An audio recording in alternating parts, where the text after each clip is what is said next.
রাজনীতিবিদরা বেতন পান বা রাজনীতি করলে পয়সা উৎপাদন হয়, এটা সম্ভবত বাংলাদেশের মতন দেশেই সম্ভব, যেই দেশটি 2005 সাল থেকে শুরু করে 2010 পর্যন্ত টানা 5 বছর দুর্নীতিতে চ্যাম্পিয়ন হয়েছিল।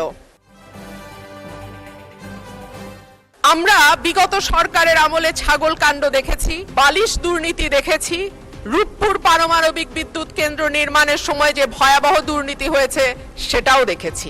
মাননীয় স্পিকার, আমাদের আশা ছিল যে 5ই অগস্টের পরে যখন নতুন বাংলাদেশের কথা হচ্ছে, তখন দুদককে নখদন্তহীন বাঘ থেকে আমরা একটা শক্তিশালী প্রতিষ্ঠানে পরিণত করতে পারবো।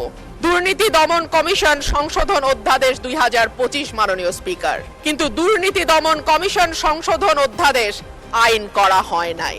সরকারের নিয়তটা কি তা এই দুর্নীতি দমন কমিশনকে নখদন্তহীন করে রাখবার যেই সংস্কৃতি, সেখান থেকে বের না হওয়ার উদাহরণ দিয়ে স্পষ্ট হয়ে যায় এই সরকার আসলে দুর্নীতি দমন করার ব্যাপারে কতটুকু আন্তরিক।